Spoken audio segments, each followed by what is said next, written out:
मैं कह रहा हूँ जनवरी के महीने में शिलान्यास करने खुद आऊँगा। और एक बात जो मुझे आप सबके सामने अभी बतानी है, मैंने अभी किसी को बताई नहीं है, पहले यही उसका मैं रहस्य उद्घाटन करता हूँ कि इस मेडिकल कॉलेज का नाम संत सरसाई नाथ के नाम से रखा जाए।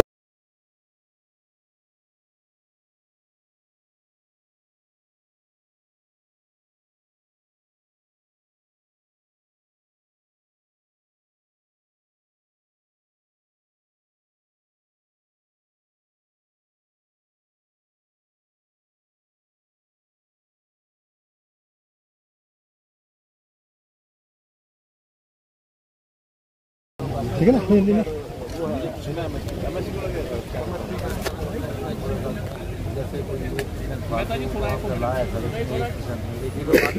पेमेंट को कम करते हैं और वेट ज़्यादा देते हैं उसको, नहीं देना ही पड़ता है। आपको ये तय किया था कि अगर मॉइस्चर है तो उतना वेट ज़्यादा दे दो और उसको उतना पैसा कम करके दे दो, वेट ज़्यादा ले दो। एक ही बात है ना, वेट ज़्यादा देते हैं, पैसा वेट ज़्यादा ले लेते हैं। अगर 2% काटना तो 102 किलो लेकर फोटो बड़ा पीछे कर दे बच्चे यार।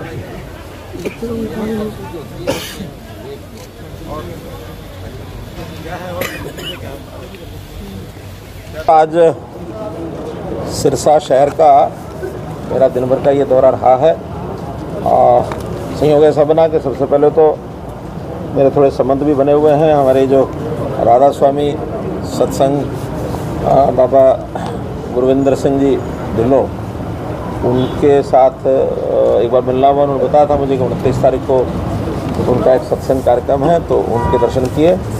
और उसके बाद सिरसा शहर में ही कुछ जगह एक निरीक्षण के नाते से मैंने तय करवाया था। हमारे डीसी साहब, हमारे एमएलए साहब, हमारे और बाकी सारे अधिकारी, उन सब ने मिलकर के उन स्थानों पर मेरा विजिट कराया, जिसमें सबसे पहले तो जो रेड क्रॉस का भवन है, वहाँ रेड क्रॉस के भवन के साथ ही 1 एकड़ ज़मीन पर एक 50 बिस्तर का रिहेबिलिटेशन सेंटर, क्योंकि मुझको मालूम है कि सिरसा जिला और आसपास के जो सारा क्षेत्र है, या नशे से जो प्रभावित जो युवा हैं, उन सबका डी एडिक्शन सेंटर, बाद में रिहेबिलिटेशन सेंटर, इसकी बहुत बड़ी आवश्यकता है।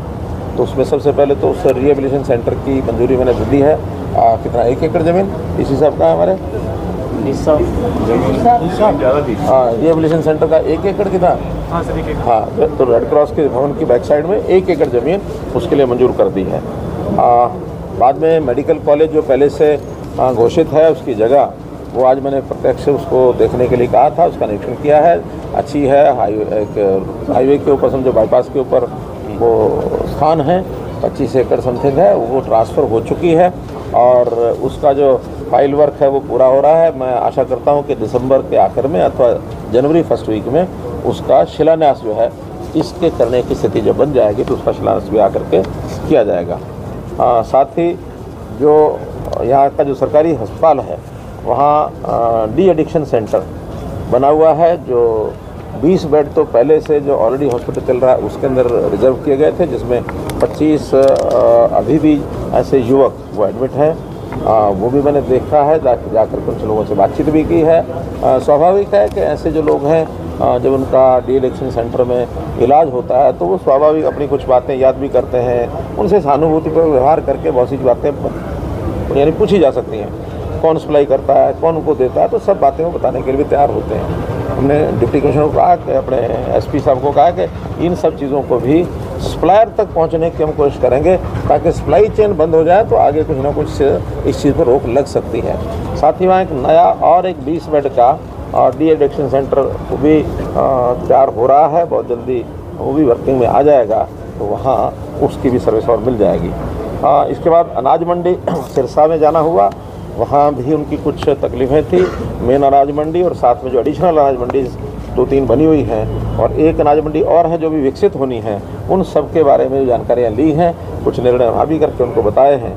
बड़ी बात यह है कि अलग अलग संस्थाओं की अनाज मंडी है, कहीं HSBP है, कहीं काम पब्लिक हेल्थ करता है, तो वो सब चीज़ें मार्केटिंग बोर्ड के अंतर्गत ही लाई जाएंगी और मार्केटिंग बोर्ड एनुअल मेंटेनेंस भी जो है मार्केटिंग बोर्ड स्वयं कराएगा। वहाँ के सीवरेज को भी और पुराना सीवरेज है उसकी भी जांच करा करके अगर आवश्यकता हुई तो सारा या अथवा कुछ पोर्शन उसमें नया सीवरेज भी डलवाया जाएगा। इसके बाद ऑटो मार्केट यहाँ की हमको मालूम है कि 1985 से वो ऑटो मार्केट बनी थी, उसकी ज़मीन उस समय एक्वायर की गई थी और बाद में दुकानें बनाई गई, कुछ दुकानें दे दी गई हैं, कुछ अभी निर्माणाधीन हैं। लेकिन कोई प्रकार के झगड़े जैसे पड़ते हैं तो पुरानी सरकारों के कुछ नियम इस प्रकार के बने थे कि विवाद बन गए और वो विवाद भी अभी तक निपटा नहीं है। पिछले 6-7 साल से हम कोशिश करते हैं कि विवाद जो उसका निपटे। आखिर में डिपार्टमेंट के लोगों को भी हमने उसकी सारी कैलकुलेशन कराई है, उन लोगों के साथ भी बैठ के कैलकुलेशन की है। दोनों तरफ की विवाद की बातें समझौते में कुछ ना कुछ तो नियम जो पहले बने हुए थे उसको सरल किया है। बची हुई पेमेंट सारी जल्दी जमा हो जाएगी। जो दुकानें बनी नहीं हैं वो भी म्यूनसिपल कमेटी उसको, हमारी जो नगर परिषद है उनको बनवा देगी और लगभग उसमें 50 करोड़ रुपए का तो जो उनका रेवेन्यू आएगा दुकानों का, अथवा वहाँ जो एक पेट्रोल पंप की साइट है, 2 सर्विस सेंटर की साइट है, एक रेस्टोरेंट की साइट है, कुछ म्यूनसिपैलिटी ने भी पैसा उनको देना है, उन्होंने यूज़ किया हुआ है तो विद इंटरेस्ट अपनी म्यूनसिपैलिटी है उनको 5 करोड़ 5.5 करोड़ रुपये वो देगी। कुल मिला करके और मोटा मोटा उनका जो हिसाब किताब बना है उसमें पैसा जो आने वाला है उसकी भी एक निश्चित टाइम टेबल के साथ वो पैसा आएगा और वहाँ जो विकास के काम है वो भी उसी में से होंगे। आखिर में सब करने के बाद कुछ ना कुछ ऑटो मार्केट के पास 5 करोड़ से 10 करोड़ रुपया बच भी जाएगा। तो वो फैसला एक मोटे रूप से उनका करवा दिया है और अगले सप्ताह से इस पर एग्जीक्यूशन उसका शुरू हो जाएगा। इसके बाद जो खेड़ के ऊपर लगभग 750 ऐसे परिवार थे जिनको हाउसिंग बोर्ड के फ्लैट्स हैं उसके अंदर उनको टेम्परेरीली बसाया गया था। इनको शिफ्ट करने के लिए एक गांव, कौन सा गांव है? सलारपुर में ज़मीन देख ली गई है, 30-35 एकड़ ज़मीन है, उसको खरीद करके और उनको शिफ्ट किया जाएगा। उनको सबको बता दिया कि 100 गज़ के प्लॉट उनको दिए जाएंगे, फ्री दिए जाएंगे, उसका पैसा सरकार खर्च करेगी उसको बढ़ाने के लिए और वो अपने आप अगर सक्षम होंगे तो ठीक है, नहीं तो कोई सहायता उनको बैंक से लोन लेकर या और कोई भी की जाएगी ताकि आसानी से वो अपना गुजारे लायक मकान बना सकें। लेकिन 100 गज़ का प्लॉट उनको वो फ्री दिया जाएगा, ऐसा एक निर्णय किया है। तो इस प्रकार से ये सब निर्णय आज जो घूमते फिरते हुए हैं और आप लोगों को ज़रूर कष्ट दिया कि मैंने 2 बजे का टाइम दिया था लेकिन घूमते घूमते 1 घंटा लेट हो गया, 3 बजे मैं आया हूँ। इस नाते से आपको इंसान मुख्यमंत्री विस्थापितों की जो बात है सर, जो थेड़ विस्थापितों की सर, तो कोई टाइम पीरियड रखा है कि कब तक सर प्रोसेस में शुरू होगा? अभी तक इनको एक नोड चाहिए था वो नोड आज इनको दे दिया है कि जल्दी से ज़मीन को देखी जा चुकी है, उन किसानों से बातचीत भी हो गई है। तो इस प्रोसेस में डिप्टी कमिश्नर कितने हमारे समय में ये सारा प्रोसेस ज़मीन खरीदने का पूरा हो जाएगा? तो 2 महीने मानो मैक्सिमम ज़मीन खरीदने का काम, उसके बाद फिर प्लॉट काट कर उनको दे दिए जाएंगे। दशकों पुरानी ये समस्याएं थी, अक्सर ऐसी रैलियों में ऐसी घोषणाएं होती है और आपने आज संबंधित लोगों से सीधा संवाद किया है, बैठक की है पहले, उसके बाद समस्या का समाधान किया है। तो इस नई परिपाटी आपने शुरू की इसके? देखिए, हमने पिछले साल में एक कार्यक्रम शुरू किया था विवादों का समाधान। तो मुझे ध्यान में कि बहुत से ऐसे हरियाणा में विवाद हैं, कोई 15 साल पुराना, कोई 20 साल पुराना, 25-30 साल पुराना। एक विवाद तो ऐसा निकल करके आया, अभी जनसंवाद के कार्यक्रम किए हैं तो कोई एक म्यूटेशन का एक झगड़ा वो लेकर के चला और हमारे अधिकारी भी उसमें जूझ रहे हैं। उसकी बात कुछ है, कोर्ट की बात कुछ है। तो अल्टीमेटली ध्यान में क्या आया कि एक म्यूटेशन है सन 1902 की और एक म्यूटेशन उसके बाद हो गई 1906 में। तो 2 में वो बताता है ठीक है, 6 में किसी ने गड़बड़ कर दी। अब 2 और 6 में कौन सी ठीक है कौन सी गड़बड़ हुई है, ये 116 साल का किस्सा पुराना, 117 साल का। फिर भी मैंने अधिकारियों को बैठाया, 2 IAS बैठाए कि भाई रेवेन्यू रिकॉर्ड जितना भी है सब पटवारी तहसीलदार उनको बैठा करके इसे अध्ययन करो, लेकिन इसका जो ठीक फैसला है 1902 का ठीक है तो वो लागू करो, 1906 का ठीक है तो वो लागू करो। यानी 125 साल पुरानी जब अंग्रेज़ों के समय की ये झगड़े। लेकिन मेरे मन में इस बात का संतोष रहता है कि हम उसकी गहराई में जाते हैं और गहराई में तभी जाया जा सकता है जब स्वयं उसमें आप जब हस्तक्षेप करें। स्वयं हस्तक्षेप ना करें तो फिर फाइलें तो आपको पता है, फाइल तो वो उसकी तरफ सरकार देगा, वो उसकी तरफ सरकार देगा, सरकार ये खेलती रहती है। आपको पता है 2004 से ये भी उलझा हुआ है, लेकिन अल्टीमेटली अब ये कोर्ट में गया है तो कोर्ट जो है उसका फैसला कर चुका है कि SYL बननी है। लेकिन बनने के लिए एग्जीक्यूशन ऑर्डर वो चल रहा है, नई डेट जनवरी में है। जनवरी के अंदर फिर देखते हैं सरकारों के बारे में जो हाई कोर्ट का, एक सुप्रीम कोर्ट का ये विषय है कि वो उसको एग्जीक्यूट करें क्या निर्णय सुप्रीम कोर्ट देता देखेंगे। सर, मेडिकल कॉलेज का निरीक्षण किया कब तक निर्माण हो जाएगा? विपक्ष के लोग बार बार यही कहते हैं कि हर बार मेडिकल कॉलेज का जिक्र किया जाता है। नहीं, जिक्र नहीं किया जाता, वादा करके जाएंगे कि आज जिक्र नहीं किया जाता। आज मैंने प्रत्यक्ष उस साइट को देखा है और प्रत्यक्ष उसकी फाइलें भी देख ली हैं।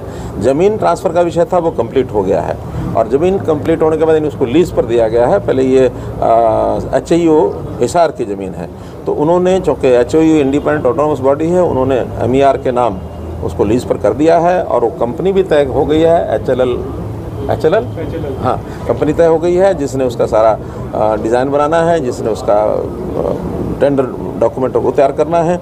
और जो मुझे बताया गया है कि जनवरी तक सब करके हम कंप्लीट इसका टेंडर लगा देंगे और टेंडर लगते ही शिलान्यास करने के लिए मैं स्वयं आऊँगा। वही सर आपसे बात कर रहे हैं, मान के चले अगले दौरे पे सर आप वहाँ पर। मैं कह रहा हूँ जनवरी के महीने में शिलान्यास करने खुद आऊँगा। और एक बात जो मुझे आप सबके सामने अभी बतानी है, मैंने अभी किसी को बताई नहीं है, पहले यहीं उसका मैं रहस्य उद्घाटन करता हूँ कि इस मेडिकल कॉलेज का नाम संत सरसाईनाथ के नाम से रखा गया। को लेकर काफी सरकार भी गंभीर रही है और सिरसा पे खासतौर से मैंने ये गंभीरता कम है क्या? संत सरसाईनाथ का तो यानी इस शहर के बसाने में कोई भूमिका उनकी रही है ना। ये शहर अब उनको संत बाबा सरसाईनाथ के नाम से जाना जाता है, तो बाबा सरसाईनाथ के नाम से इस मेडिकल, और हमने जितने भी ऐसे संस्थान हैं वो सब महापुरुषों के नाम से ही रखे हैं। फतेहाबाद में गुरु रविदास जी के नाम से रखा है, भगवान परशुराम जी के नाम से हमने कैथल में मेडिकल कॉलेज रखा है, यमुनानगर का मेडिकल कॉलेज गुरु तेग बहादुर जी के नाम से रखा है, यूनिवर्सिटीज़ मेडिकल जो यूनिवर्सिटी है वो अपने दीनदयाल जी उपाध्याय के नाम से रखी है। हमने विश्वकर्मा कौशल विश्वविद्यालय पलवल का वो भगवान विश्वकर्मा के नाम से रखा है। हमने बाप दादा के नाम से कभी नहीं रखा है। इसलिए ये संतों के नाम से जितनी चीज़ें हम आगे कर रहे हैं, इसके पीछे की भी एक जो विचार, एक धारणा हमारी है, वो भी आप लोगों को समझना चाहिए।